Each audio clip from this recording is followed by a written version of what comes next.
வணக்கம். திசைகளின் 10 மணி செய்திகள். படகு கவிழ்ந்து 3 உயிரிழந்த சம்பவம். படகோட்டியின் உரிமம் தற்காலிகமாக ரத்து. கடந்த சனிக்கிழமை திரங்கானு புலாவ் பெர்ஹந்தியானில் கடல் கொந்தளிப்பில் சிக்கி படகு கவிழ்ந்த கோர விபத்தில் 3 இந்தியர்கள் உயிரிழந்த சம்பவம் தொடர்பில் அந்த படகோட்டியின் படகை செலுத்துவதற்கான உரிமம் தற்காலிகமாக பறிக்கப்பட்டுள்ளது. இந்த சம்பவம் தொடர்பான விசாரணை முடிவடையும் வரையில் அவரின் உரிமம் தற்காலிகமாக ரத்து செய்யப்பட்டுள்ளதாக கிழக்கு பிராந்தியத்திற்கான மலேசிய கடல் இலாகாவின் துணை இயக்குநர் முகமது அலிசாம் சம்சூரி தெரிவித்தார். தவிர அந்த பயணிகள் படகின் லைசன்ஸும் ரத்து செய்யப்பட்டுள்ளதாக அவர் குறிப்பிட்டார். 1952ஆம் ஆண்டு வணிக கப்பல் சட்டத்தின் 334வது பிரிவின் கீழ் இந்த நடவடிக்கை எடுக்கப்பட்டுள்ளதாக அவர் குறிப்பிட்டார். இந்த சம்பவத்தில் நடப்பு விதிமீறல்கள் நடந்திருப்பதாக கண்டுபிடிக்கப்படுமானால் அந்த படகோட்டியின் உரிமம் நிரந்தரமாக பறிக்கப்படும் என்று அவர் குறிப்பிட்டார். அந்த பயணிகள் படகின் உரிமம் 2026ஆம் ஆண்டு மார்ச் மாதம் வரை செல்லத்தக்கது என்றாலும் இரவு நேரத்தில் செயல்பட்டது, பயணிகளை படகில் ஏற்றியது முதலிய விதிமீறல்கள் நடந்துள்ளதாக அவர் தெரிவித்தார். இந்த படகு விபத்தில் பினாங்கைச் சேர்ந்த 40 வயது எஸ் ஆறுமுகம், அவரது 3 வயது மகள் ஏ சர்விகா மற்றும் உறவுக்கார சிறுமியான 10 வயது வி வெண்பனி ஆகியோர் உயிரிழந்தனர். தாய்லாந்தின் அரசமைப்பு நீதிமன்றம் பேத்தாங்தாங் ஷினாவாட்டை பிரதமர் பதவியிலிருந்து இன்று தற்காலிகமாக நீக்கியுள்ளது. 38 வயது ஷினாவாட் அண்மையில் கம்போடியாவின் முன்னாள் தலைவர் ஹூன் சனிடம் தொலைபேசியில் பேசியிருந்தார். அந்த தொலைபேசி உரையாடல் சமூக ஊடகத்தில் கசிந்து பெரும் சர்ச்சையாக மாறியது. இந்த சர்ச்சையால் ஷினாவாட் பதவிக்கும் ஆட்சிக்கும் பெரிய சிக்கல் ஏற்பட்டது. நாடாளுமன்றத்தில் பெரும்பான்மையை நிரூபித்த ஷினாவாட் பதவியிலிருந்து நீக்க வேண்டும் என்று எதிர்க்கட்சித் தலைவர்கள் குரல் எழுப்பினர். இதையடுத்து 36 செனட் உறுப்பினர்கள் தாய்லாந்தின் அரசமைப்பு நீதிமன்றத்தில் மனு தாக்கல் செய்தனர். மனுவில் ஷினாவாட் நேர்மை இல்லாமல் நடந்து கொண்டார், தெரிந்தே சட்டத்தை மீறினார் என்று குற்றஞ்சாட்டப்பட்டது. இந்நிலையில் அந்த மனுவை ஏற்றுக்கொண்ட நீதிமன்றம் அவரை பிரதமர் பதவியிலிருந்து தற்காலிகமாக நீக்குவதாக அறிவித்துள்ளது. நாட்டில் கீக் தொழில்துறையை சார்ந்துள்ள 1.12 மில்லியன் தொழிலாளர்களின் நலனை பாதுகாப்பதற்காக வரும் ஆகஸ்ட் மாதம் நாடாளுமன்றத்தில் கீக் தொழிலாளர்களுக்கான சட்ட மசோதா ஒன்றை அரசாங்கம் தாக்கல் செய்யவிருப்பதாக துணை பிரதமர் Datuk Seri doctor Ahmad Zahid Hamidi தெரிவித்துள்ளார். கீக் தொழில்துறையில் தளத்தை அடிப்படையாக கொண்ட தொழிலாளர்கள் மற்றும் தளமின்றி பணியாற்றி வரும் தொழிலாளர்கள் என இரு பிரிவு தொழிலாளர்களின் நலனையும் இந்த உத்தேச சட்ட மசோதா உள்ளடக்கியிருக்கும் என்று டத்தோஸ்ரீ அஹமத் ஜயிட் குறிப்பிட்டார். கீக் தொழிலாளர்களின் நலனை பாதுகாப்பதற்காக தனியொரு சட்டம் இருப்பது மிக அவசியமாகும்.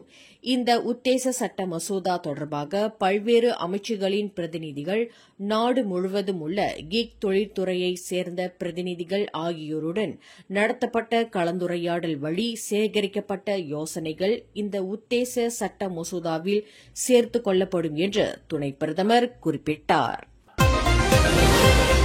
காப்புறுதி பணத்தை கோருவதற்கு கண் மருத்துவ நிபுணத்துவ மையம் வழங்கியதைப் போல போலி ஆவணங்களை தயாரித்து காப்புறுதி நிறுவனத்தை ஏமாற்றியதாக ஓர் இந்திய தம்பதியர் கோலாலம்பூர் செஷன்ஸ் நீதிமன்றத்தில் இன்று குற்றஞ்சாட்டப்பட்டனர்.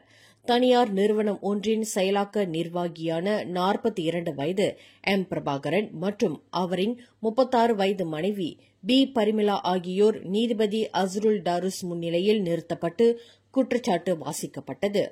கடந்த 2020ஆம் ஆண்டு நவம்பர் 18ஆம் தேதிக்கும் இவ்வாண்டு ஜனவரி 25ஆம் தேதிக்கும் இடைப்பட்ட நாளில் கோலாலம்பூர் ஜாலான் அம்பாங்கில் உள்ள முன்னணி காப்புறுதி நிறுவனத்தில் அந்த தம்பதியர் இக்குற்றத்தை புரிந்ததாக நீதிமன்றத்தில் தெரிவிக்கப்பட்டது.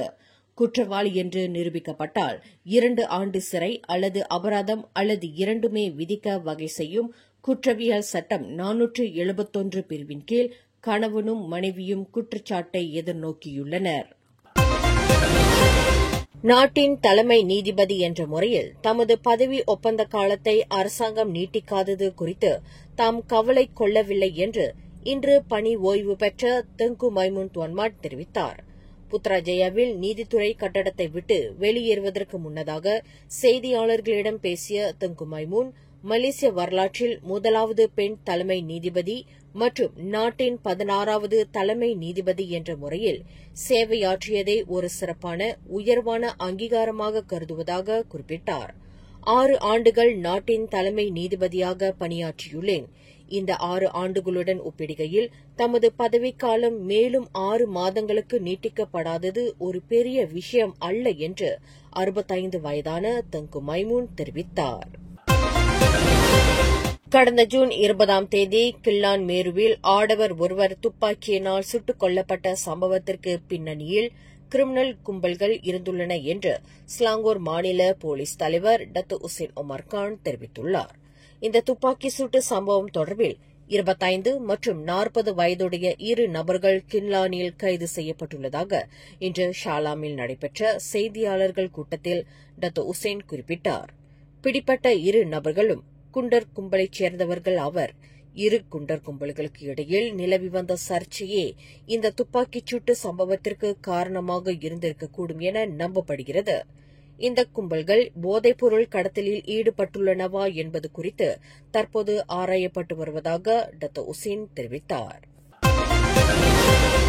இந்த ஆண்டின் 2ஆம் பாதியில் தொடங்கவிருக்கும் பெட்ரோல் RON 95 மானியத்தை சீரமைக்கும் விவரங்களை இறுதி கட்டமாக உறுதி செய்வதில் அரசாங்கம் தற்போது தீவிர கவனம் செலுத்தி வருவதாக 2வது நிதியமைச்சர் டத்தோஸ்ரீ அமீர் அம்சா ஐசான் கூறினார்.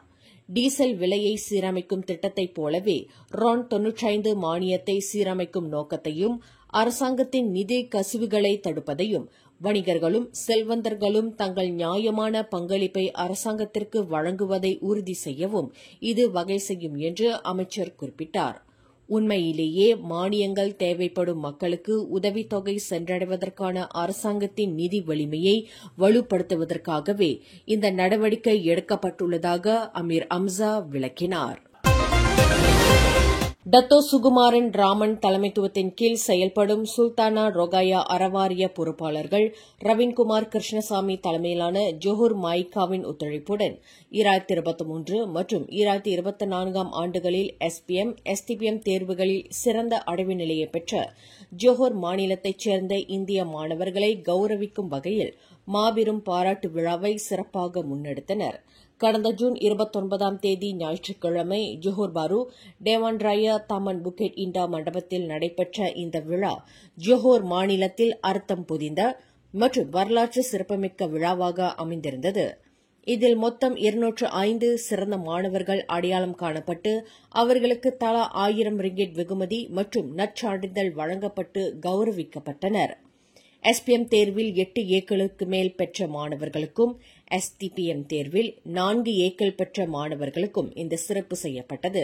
இதற்காக அன்றைய தினம் மொத்தம் 2,05,000 ரிங்கிட் வழங்கப்பட்டது என்று ஜோஹர் மாநில மாய்கா தலைவர் கே ரவீன்குமார் குறிப்பிட்டார். இந்த வெற்றிக்காக பாடுபட்ட அனைத்து மாணவர்களையும் வாழ்த்தவும் தங்கள் பிள்ளைகளின் வெற்றிக்கு பின்னால் உந்து சக்தியாக இருந்த பெற்றோர்களின் சேவைகளுக்கு பாராட்டுகளையும் வாழ்த்துகளையும் தெரிவிக்கவும் இந்த வாய்ப்பை பயன்படுத்திக் கொள்வதாகவும் அவர் குறிப்பிட்டார். இதனிடையே இந்திய சமூகத்திற்கு குறிப்பாக கல்வித்துறையில் உதவுவது என்ற சுல்தானா ரொகாயா அறவாரியத்தின் நோக்கத்திற்கு ஏற்ப இதுபோன்ற திட்டங்கள் எதிர்காலத்திலும் தொடரும் என்று அதன் தலைவர் டத்தோ சுகுமாரன் ராமன் குறிப்பிட்டார். சமூக நலன், பொருளாதாரம் மற்றும் கல்வி என 3 பிரிவுகளை சார்ந்தவர்களுக்கு சுல்தானா ரொகாயா அறவாரியம் உதவியில் வழங்கி வந்த போதிலும் கல்விக்கு இந்த அறவாரியம் அதிக முக்கியத்துவம் அளிப்பதாக அவர் குறிப்பிட்டார். இந்த விழாவில் மாய்கா தேசிய மகளிர் தலைவி சரஸ்வதி நல்லதம்பி, ஜோஹர் மாநில கல்வி இலாகாவின் தொடக்கப்பள்ளி மற்றும் பாலர் பள்ளிகளுக்கான உதவி இயக்குநர் ரவிச்சந்திரன் ராமச்சந்திரன், மாநில கல்வி இலாகாவின் இடைநில பள்ளிகளின் தமிழ் மொழிக்கான உதவி இயக்குநர் பிரகாஷ் சுவந்திரம், மாய்கா தேசிய புத்ரி தலைவி தீபா சோலைமலை மற்றும் ஜோஹர் மாய்கா பிரமுகர்கள், சுல்தானா ரொகாயா அறவாரிய பிரமுகர்கள் உட்பட சுமார் 1000 பேர் கலந்து சிறப்பித்தனர். முன்னாள் நிதி அமைச்சர் காலஞ்சென்ற தூன் டைம் ஜைனுடீனின் குடும்பத்திற்கு சொந்தமான ஹில்ஹம் டவர் கட்டடத்தை பறிமுதல் செய்வதற்கு மலேசிய ஊழல் தடுப்பு ஆணையமான SPRM அனுமதி கேட்டு செய்து கொண்டுள்ள விண்ணப்பம் மீதான விசாரணை வரும் ஆகஸ்ட் 6ஆம் தேதி நடைபெறவிருக்கிறது. கோலாலம்பூர் மாநகரின் மையப்பகுதியான KLCCக்கு அருகில் வீற்றிருக்கும் 60 மாடிகளை கொண்ட ஹில்ஹம் டவர் கட்டடத்தை பறிமுதல் செய்வதற்கு கோலாலம்பூர் உயர்நீதிமன்றத்தில் SPRM மனு ஒன்றை தாக்கல் செய்துள்ளது. அந்த கட்டட நிர்மாணிப்பு தொடர்பான விவரங்கள், குறிப்பாக அதற்கான நிதி வளங்கள் எவ்வாறு பெறப்பட்டது என்பது குறித்து SPRMற்கு விளக்குவதற்கு துன்டைம் குடும்பத்தினர் தவறிவிட்டதாக அந்த ஊழல் தடுப்பு ஆணையம் குற்றஞ்சாட்டுகிறது. அந்நிய தொழிலாளர்களை வேலைக்கு அமர்த்தியுள்ள நிறுவனங்கள் தங்கள் தொழிலாளர்களுக்கு முறையான அடிப்படை வசதிகளை செய்ய தவறியிருப்பது தொடர்பில் அத்தகைய நிறுவனங்களுக்கு எதிராக நெகிரி செம்பிலான் மாநில ஆட்சிக்குழு உறுப்பினர் வீரப்பன் சுப்பிரமணியம் தலைமையில் அதிரடி சோதனை நடத்தப்பட்டு வருகிறது. கடந்த ஜூன் 26ஆம் தேதி மாலை 5 மணி முதல் இரவு 9 மணி வரை நெகிரி செம்பிலான் முக்கியம் ரந்தாவிற்கு உட்பட்ட ஒரு கட்டுமான தளத்தில் வீரப்பன் தலைமையில் ஓப்ஸ் மம்பாவ் எனும் திடீர் சோதனை மேற்கொள்ளப்பட்டது. போலீஸ் படை, குடிநுழைவுத்துறை, சொக்சோ, வேலையிட சுகாதார பாதுகாப்பு இலாகா, சுகாதார இலாகா, ஆள்பல இலாகா என நெகிரி செம்பிலான் மாநிலத்தில் பல்வேறு அரசாங்க ஏஜென்சிகளின் 46 அமலாக்க அதிகாரிகள் கொண்ட குழுவிற்கு தலைமையேற்று வீரப்பன் இந்த சோதனையை மேற்கொண்டார். OSK கன்ஸ்ட்ரக்ஷன் நிறுவனத்தின் 171 அந்நிய தொழிலாளர்களுக்கு முறையான குடியிருப்புகளை ஏற்படுத்தி தராதது, சுகாதாரமற்ற சூழலில் அவர்களின் தங்கும் இடம் மற்றும் ஆண்களும் பெண்களும் ஒரே இடத்தில் தங்குவதற்கான நிலை இருந்தது முதலியவற்றை தாங்கள் கண்டறிந்ததாக வீரப்பன் தெரிவித்தார். இதன் தொடர்பில் 3 வார காலகட்டத்திற்குள் அந்த நிறுவனம் தொழிலாளர்களுக்கான குடியிருப்பு தரத்தை மேம்படுத்திக் கொள்வதற்கு நெகிரி செம்பிலான் ஆள்பல இலாகா பல்வேறு நிபந்தனைகளை விதித்திருப்பதாக வீரப்பன் குறிப்பிட்டார். பேரா ஜாலான் பாகான் சராயில் 2 வாகனங்கள் எதிரும் புதிருமாக மோதிக்கொண்டதில் மாது மற்றும் 2 சிறார்கள் காயமுற்றனர். இந்த சம்பவம் இன்று காலை 6:50 மணியளவில் நிகழ்ந்தது என்று பேரா மாநில தீயணைப்பு மீட்புப் படை உதவி இயக்குநர் சவாரோட்சி நூர் அமட் தெரிவித்தார். நிசான் அல்மேரா ரக காரை செலுத்திய 40 வயது மதிக்கத்தக்க மாது மற்றும் அவரின் காரில் இருந்த 2க்கும் 12க்கும் இடைப்பட்ட வயதுடைய 3 பிள்ளைகள் இருந்தனர். இதில் 2 பிள்ளைகள் காயமுற்றதாக அவர் குறிப்பிட்டார்.